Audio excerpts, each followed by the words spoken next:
Radhe Radhe, good morning বন্ধুরা, কেমন আছো? আশা করছি তোমরা সকলে ভালো আছো। আমরাও খুব ভালো আছি। তোমাদের সকলকে নতুন আরেকটি ব্লগে অনেক স্বাগত জানাই। সকাল সকাল সবজি নেওয়া হচ্ছে, তো আজকে ওই ফুলকপি, একটু ধনেপাতা আর কাঁচা লঙ্কা নিয়েছিলাম, আর লাউ শাক নিয়েছিল। তো মা বললো তাহলে লাউ শাক রয়েছে, লাউ শাকটা নিই। তো ওই জন্য লাউ শাকও নেওয়া হয়েছে। তো তোমাদের দাদা বাড়ি থাকলে ওই সবজি নেয় যদি কিছু নেওয়ার হয়, আর এমনিতে বাজার থেকে এখন সব নিয়ে আসে, খুব কমই এই বাড়ির সামনে থেকে নেওয়া হয়। আর আজকে কিন্তু শুক্রবারের ব্লগ এটা। আর এখানে দেখো, এবারে আমি ব্রেড শেখে নিচ্ছি। এদিকে ওরা স্কুলে গেছে, ওদেরকে স্কুলে দিয়ে এসে তারপরে আমি আর কি ব্লগটা স্টার্ট করতে পেরেছি। তো আমি আর মা এখন চা খাবো। আর আজকে ওদের টিফিনে কিন্তু ব্রেড বাটার, মানে ব্রেড টোস্ট মতো বানিয়ে দিয়েছি, বাটার দিয়েও দিয়েছি, আবার সেই যেটা ওই ব্রেডে লাগানো চকলেট ক্রাঞ্চ, তো ওটা দিয়েও দিয়েছি, আর সাথে ছিল ব্যানানা। তো এই টিফিন ওরা নিয়ে গেছে। আর এখানে চায়ে বেশ কিছুটা পরিমাণে কিন্তু আদা দিয়েছি। আর আমরা সকালবেলা একটু চা বেশি খাই, একেবারে অল্প অল্প চা খেতে পারি না। বিশেষ করে মা একটু বেশি চা খেতে ভালোবাসে। তো চাটা ঢাকা দিয়ে রেখে চলে আসলাম ছাদে। কিছু আধা ভিজে জামা কাপড় ছিল কালকের, যেগুলো রোদ ওঠেনি ঠিক মতো। রোদ না উঠলে তো জানোই, মানে সব ভালো করে শুকোয় না। সেজন্য সেগুলোও নিয়ে এসেছি, সাথে ভিজে জামা কাপড় ছিল দু একটা, সেগুলো নিয়ে এসে একবারে সব মেলে দিলাম। তো দেখো কি সুন্দর ঝলমলে রোদ উঠেছে, এখন এগুলো ভালোভাবে শুকিয়ে যাবে। তো এবারে ঠাকুর দর্শন করে নিলাম, আমাদের তো ওপরেই মন্দির। ঠাকুর দর্শন করে এবারে চলো গিয়ে খেয়ে নিই। আর চাটা ঢাকা দিয়ে রেখে এসেছি, তো ওটাতে সুন্দর কালারটাও এসে যাবে, আর ভালোও লাগে দেখবে, একটা আলাদা টেস্ট চলে আসে। লিকার চাটা চা পাতা দেওয়ার পরে ঢেকে রেখে দেবে কিছুক্ষণের জন্য, কয়েক মিনিটের জন্য, তারপরে চাটা ছেঁকে নেবে, দেখবে খুব সুন্দর লাগে খেতে। তো আর আমাদের এখানে কিন্তু রাস উৎসব মানে প্রায় শুরু হয়ে গেছে, অনেক জায়গায় ঠাকুর প্রায় কমপ্লিটের দিকে। আর আমাদের তো জানো, রাস উৎসবে প্রত্যেকটা প্যান্ডেলের ভেতরেই আর কি, মানে মণ্ডপেই ঠাকুর তৈরি হয়, কোথাও থেকে ঠাকুর কিন্তু কিনে আনা হয় না। ঠাকুরের চালি থেকে শুরু করে, মানে ঠাকুরের যেটার উপরে আর কি বেস করে ঠাকুর তৈরি হয়, সেই স্ট্রাকচারটা তৈরি করা হয় বাঁশ দিয়ে। সেটা অনেক টাইম লাগে। তারপরে তার উপরে ঠাকুরের একটা, মানে কি বলবো, বিচুলি দিয়ে, যেগুলো ধরো মানে মাটির ঠাকুরে যা যা ব্যবহার করা হয় টোটালটাই মানে ওই এক জায়গাতেই আর কি আস্তে আস্তে ধাপে ধাপে তৈরি হয়। লাস্ট কালার হয়, তারপরে পোশাক পরানো হয়। তো ভীষণ ভালো লাগে এই যে সময়টা, মানে এই ঠাকুর তৈরি স্টার্টিং থেকে একদম এই রাস পর্যন্ত, মানে এটাই হচ্ছে আসল আনন্দের সময়। তো ওই কারণেই গান বাজছে, তো দূর থেকে গানের একটা আওয়াজ আসছে। আমাদের পাড়ায় এখনও মানে মাইক বাজানো শুরু হয়নি। আর এই যে এবারে খেয়ে নেব। গুড মর্নিং ফ্রেন্ডস, এই আসলাম ঘরে, এখন ঘর গোছাবো। এখন জানলাটাকে খুলি, সব ঘর প্রায় এলোমেলোই রয়েছে। ওই দিকটা মা গোছাচ্ছে দেখলাম, তো মা গুছিয়ে নিচ্ছে, ওদিকটা গুছিয়ে ফেলে বেশিরভাগ দিন। আমি শুধু এখন এই ঘরটা গোছাবো, আর চলে যাব হচ্ছে টিভি রুমে।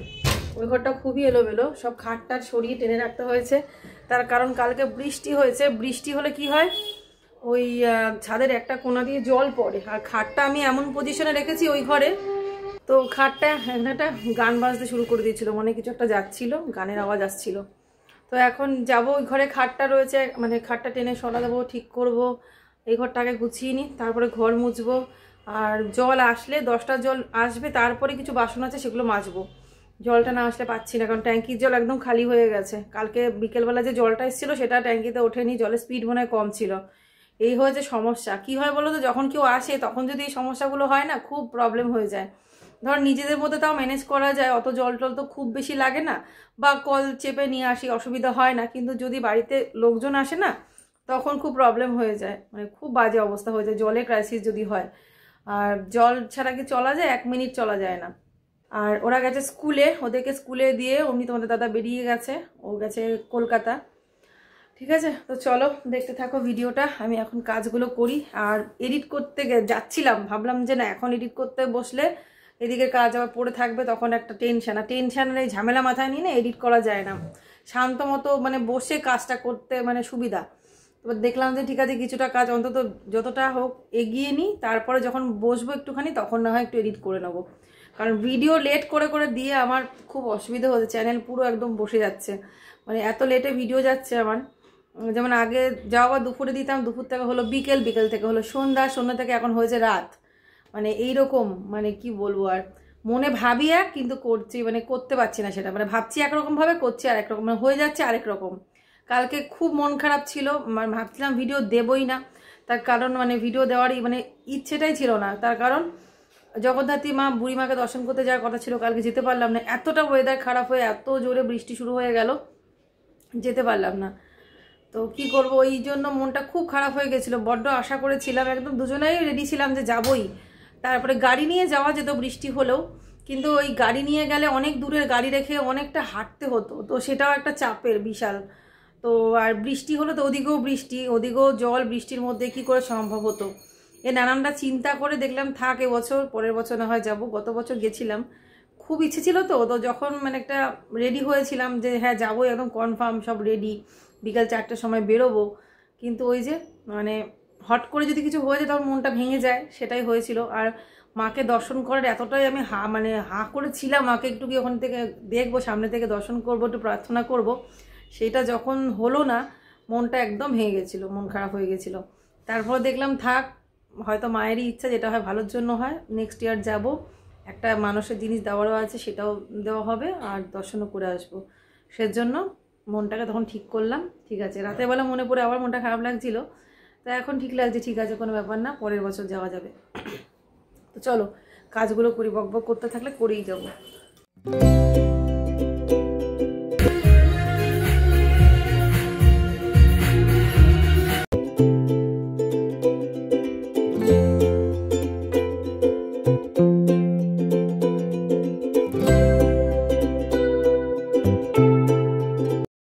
গান শুনতে শুনতে আমার কাজ করতে বেশি ভালো লাগে, তাতে কাজগুলো আমার খুব তাড়াতাড়ি হয়, কাজের কষ্টটাও একটু কম হয়, আর সত্যি কথা বলতে একটা আলাদাই এনার্জি পাওয়া যায়। সেজন্য আমি একটুখানি গান চালিয়ে কাজ করতেই ভালোবাসি। তো আজকে ভাবলাম যে ফিল্টারটা আমি ক্লিন করি। অনেক দিন হয়ে গেছে ক্লিন করা হচ্ছে না, আর বেশি দিন হয়ে গেলে না প্রচুর ধুলো বসে যায়, আর তার সাথে ইলেকট্রিক বেশি খরচ হয়। সেজন্য ফিল্টারটা নিয়মিত ক্লিন করতে হয়। কদিন বেশ ভালোই টাইমে টাইমে ক্লিন করা হচ্ছিল, কদিন অন্তর অন্তর। বাট আজকে কিন্তু মানে আজকে যে ক্লিন করলাম অনেকটা নোংরা হয়েছে, তোমাদের ভালো করে হয়তো দেখাইনি আমি। পুরো একদম সেই কার্পেটে যেরকম মানে কি বলবো, একটা কার্পেটের মতো আস্তরণ পড়ে গেছিলো ওই ফিল্টারের নেটটার ওপরে। তো ভাবলাম যে ও পরিষ্কার করে দেবে, ওকে বলবো, কিন্তু ওর তো দেখছি সময়ই হচ্ছে না, সেজন্য আজকে আমি করে দিলাম। তো বিছানাটা ভালো করে ঝেড়ে নিয়েছি, খুব ভালো করে ঝেড়ে তারপরে আবার বালিশগুলোকে পাতিয়ে দিলাম।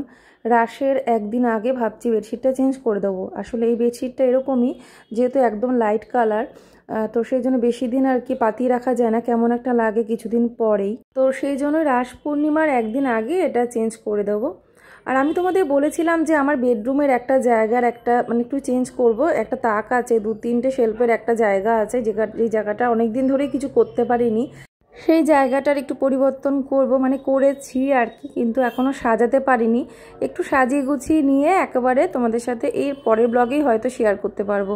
আসলে ওই কাজটা অনেক আগেই করে নিয়েছিলাম, তারপরে আর বাদবাকিটা আর করা হয়নি, পড়েই আছে। তো ভাবলাম একবারে গুছিয়ে সাজিয়ে নিয়ে তোমাদের সাথে শেয়ার করব। আজকে যেমন টুকটাক একটু চেঞ্জ করব, যেমন এই স্টোরেজ ড্রয়ারটার ওপরে যে ড্রয়ারটা রয়েছে ওটাকেও মানে এদিকে ড্রেসিং টেবিলে দিয়ে দেবো, আর এদিকে যে বড় ফ্লাওয়ার ভাসটা আছে ওই ড্রয়ারটার পাশে, সেটা আমি আবার ওই কর্নারে দিয়ে দেবো, মানে বিছানাটা যেখানে আছে ওই কর্নারে। এরকম টুকটাক চেঞ্জগুলো করছি, করে একসাথে করেই আর কি ভিডিওটা তোমাদের সাথে শেয়ার করব। আর ভেবেছিলাম কার্টেন চেঞ্জ করব, সেটা পুজোর মধ্যে চেষ্টা করেছিলাম, কিন্তু সেটা হয়ে ওঠেনি। আসলে পুজোর সময় কোনো কাজ করা যায় না, তার মধ্যে তোমরা দেখেছিলে আমি পুজোর সময় এখানে ছিলামও না, তো সেই জন্যই আর কি কোনো কিছু সেভাবে করা হয়নি। তো ওই জন্য ভাবলাম থাক, এইটা না হয় এই কাজটা, ওই কার্টেন মানে পর্দাগুলো চেঞ্জ করে ঘরটা একটা লুক চেঞ্জ করা, সেটা কিছুদিন পরেই করি, একেবারে নতুন বছরের আগে করে নেব। কারণ পর্দাটা তো আর ঘন ঘন চেঞ্জ করা হয় না ঘরের, তো সেই জন্য একটা যখন মানে পর্দা লাগিয়ে দিয়েছি, ইউজ করা হয়ে গেছে, তা ওটা আর খুললাম না, নাহলে ওই নতুন পর্দাগুলোই লাগিয়ে দিতাম। দেখলাম থাক। তো আর এখন যেমন ডেলিকার কাজ যেগুলো সেগুলো করছি, আর আজকে তো তোমাদের সাথে শেয়ার করছি সকাল থেকে স্টেপ বাই স্টেপ যেভাবে কাজগুলো আমি করি। দেখো সবার আগে ক্লিনিংটা আমার কাছে ম্যান্ডেটরি, কারণ ক্লিনিংটা আমার মনে হয় যেন ঘরের সবার আগে প্রয়োজন।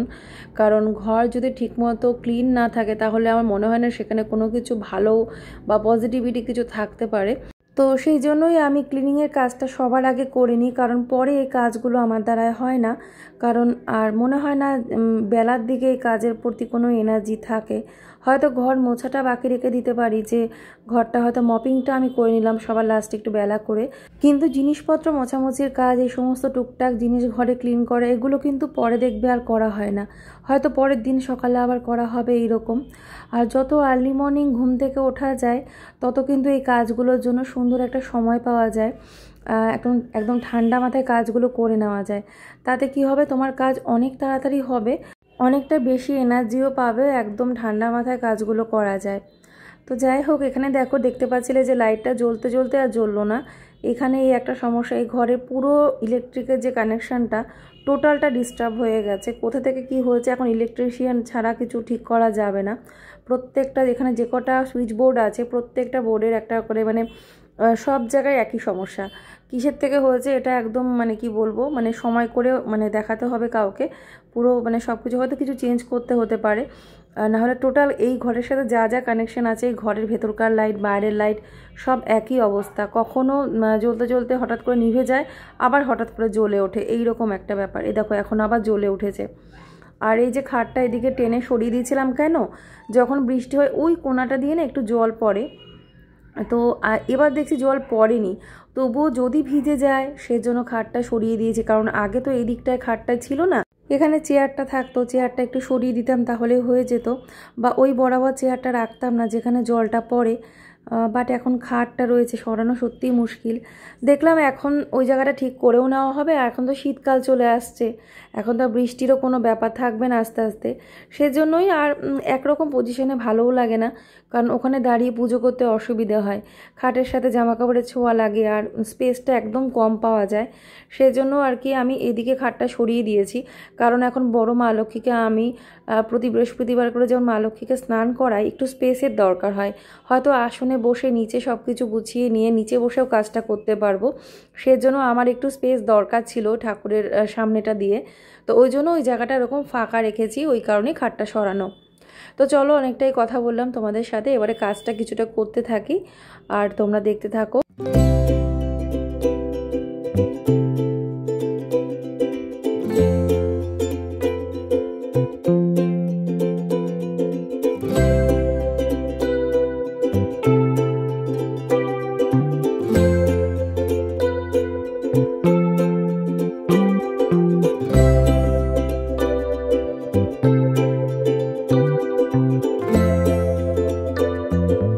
তো পরপর সবকটা ঘরে ডাস্টিং কমপ্লিট করে এবারে চলে আসলাম আমি কিচেনে।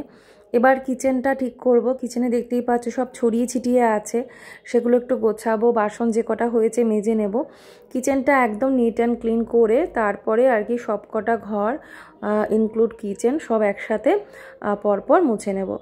তো সবটা হয়তো তোমাদের সাথে শেয়ার করব না, বা সবটা তো সম্ভবও না, তোমরাও বোর হয়ে যাবে। সব ঘরের যদি কাজগুলো দেখাতে থাকি তাহলে এখানেই ভিডিও এন্ড হয়ে যাবে।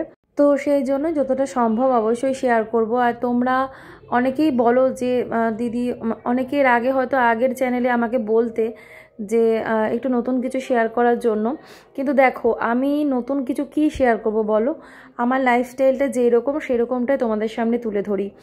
আর ভিডিওর জন্য আলাদা করে সময় দেওয়া বা কোথাও যাওয়া বা নতুন কিছু আবিষ্কার করা, সেটা হয়তো সবার পক্ষে হয় না, বা কেউ অতটাও ভিউজের পেছনে আমার মনে হয় না দৌড়োয়।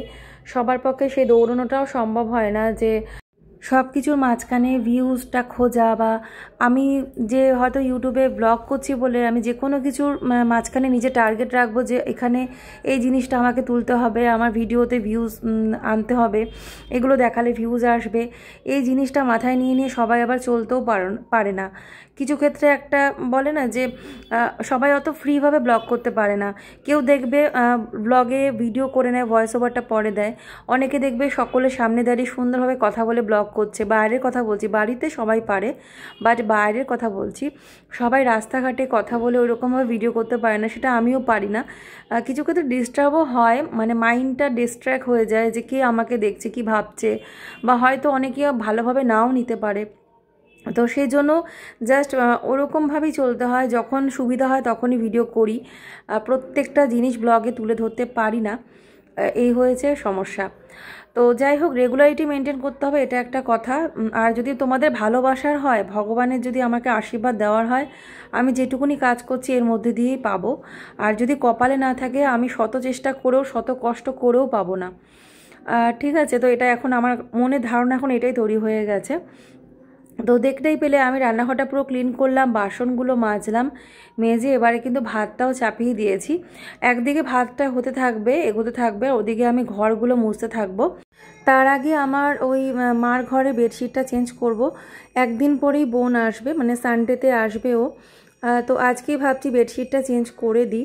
আর এখন এই আলমারিতেই আমার এই সমস্ত জিনিসগুলো গুছিয়ে রাখতে পেরেছি, মানে যত বেডশিট, পর্দা, তারপরে মানে কার্টেনগুলো, বেডশিটসগুলো, তারপরে সাথে রয়েছে ওই পিলো কভার থেকে শুরু করে আদার্স শীতের কিছু জিনিস, তারপর এক্সট্রা যে সমস্ত জিনিসগুলো হয় ওদের কিছু, মানে নতুন নতুন কিছু খেলনা টেলনা, এটা সেটা সব ওই আলমারিতে সুন্দর করে গুছিয়ে রাখা আছে। একটা আলাদাভাবে আর কি আলমারিটা গুছিয়েছি, তো মানে সুবিধা হয়েছে এখন অনেক। সব কিছু খিচুড়ি হয়ে এখন আর থাকছে না। জামা কাপড়ে আলমারিতে দেখবে সব কিছু রাখলে একটা মুশকিল হয়ে যায়। তো এবারে চলো মার ঘরটা একটু গুছিয়ে নিই, তারপরে ঘরগুলো মুছলে ব্যাস, তাহলেই আমার কাজ কমপ্লিট হয়ে যাবে। আর এই কাজগুলো করতে সত্যি অনেক সময়ের ব্যাপার, সেই জন্য যতটা আগে থেকে কাজগুলো শুরু করা যায়, এর জন্য আমি চেষ্টা করি একদম সকালের দিকে কিছুটা কাজ করে রাখার, একদম ঘুম থেকে উঠে। তারপরে আবার ওরা স্কুলে যাওয়ার পরে বাকিটা করে নেওয়ার, তাহলে কাজ অনেক তাড়াতাড়ি হয় আর মানে সুন্দরভাবে হয়ে যায়। আর আমাকে আগের দিন এক বন্ধু কমেন্ট করেছিলে যে কি করে সময় পাবে তুমি, একা হাতে যেহেতু সব সামলাও, বাচ্চাদের কেয়ার করা, ওদের দেখাশোনা, ওদের পড়াশোনা, তারপরে সাথে কোনো হেল্পিং হ্যান্ড যেহেতু নেই, একা হাতে এত কাজ করতে গেলে ইউটিউবের জন্য সময় বার করা সত্যিই খুব মুশকিল। কিন্তু কি করা যাবে। আর আমার আসলে নিজেই সব কাজ করতে ভালোবাসি, মানে বিশ্বাস করবে না, এই যে নিজে হাতে এত কাজ করি, আমার বিন্দু মাত্র কোনো আফসোস কিন্তু হয় না। আর কোনো রকম মানে মনের মধ্যে কোনো চাপ, কোনো আফসোস নিয়ে আমি কাজগুলো করি না। নিজের সংসারের কাজ তো গুছিয়ে করি আর খুব ভালোবেসে, মানে সেই রকম শ্রদ্ধা সহকারে করি। হ্যাঁ, কখনো কখনো মানুষের শরীর কষ্ট তো হতেই পারে, তো তখন সেইভাবে আর কি করতে হয়। তো দেখো, ঘর গোছানোর পরে দেখতে কত সুন্দর লাগে, বেডশিটটা চেঞ্জ করলেই না ঘরের লুক চেঞ্জ হয়ে যায়। হলো আমার কাজ কমপ্লিট, তারপরে স্নান করে ঠাকুরকে একটু ধূপ দ্বীপ দেখিয়ে তারপরে এখন রান্না করে নিচ্ছি। তো রান্না বান্নাটা সেভাবে হয়তো শেয়ার করতে পারলাম না আজকে, কারণ ভিডিওটা অলরেডি বড় হয়ে গেছে অনেকটা। আর বেশি বড় ভিডিও তোমরাও দেখতে অতটা ভালোবাসবে না, বা আমারও এডিট করতে অসুবিধা হয়ে যায়। তো দেখো, আজকে করেছিলাম ফুলকপি দিয়ে, আলু দিয়ে, টমেটো দিয়ে তরকারি, আর এর মধ্যে ধনেপাতা দিয়েছি। এত ভালো লাগে না কি বলবো, এই ফুলকপি আলু তরকারি ধনেপাতা দিয়ে। বড়িটা দিতাম, বড়িটার কথা আজকে ভুলে গেছি দিতে, বড়ি দিলে তো আরও ভালো লাগে। তো আর বাকিটা তোমাদের পরে লাস্টের দিকে দেখিয়ে দেবো। আর এই ঠাকুরের জায়গাটাও একটু দেখিয়ে দিচ্ছি, ঠাকুর পুজো হয়ে গেছে, নাড়ু ভোগ দিয়েছি। আর এই যে জগন্নাথকে, ওই যে বললাম না তুলে দিয়েছি পাথরের জগন্নাথকে, বসিয়ে দুদিন পরই আবার তুলে দিলাম। এখন অন্য একটা ফটো বসিয়ে রেখেছি। এই যে তরকারিটা হয়ে যাওয়ার পরে এখন এই ঠান্ডা হয়ে গেছে, এখন দেখাচ্ছি। তো এবারে ঢেলে নেব। তো আজকের ভিডিওটা না আর বেশি বড় করতে পারিনি। তো এই ফুলকপি আলু তরকারি করেছিলাম, আর লাউ শাক করেছিলাম। ওই যে লাউ শাকটা নিয়েছি সকালবেলা, তো লাউ শাকটা আলু দিয়ে একটু কুমড়ো দিয়ে করেছি। তো এটা শিম বেগুন দিয়ে করলে বেশি ভালো হতো। আর এই যে ডাল করেছি, ডালেও ধনেপাতা দিয়েছি। তো আজকে ভিডিওটা এখানে শেষ করলাম। সবাই তোমরা ভালো থেকো, রাধে রাধে।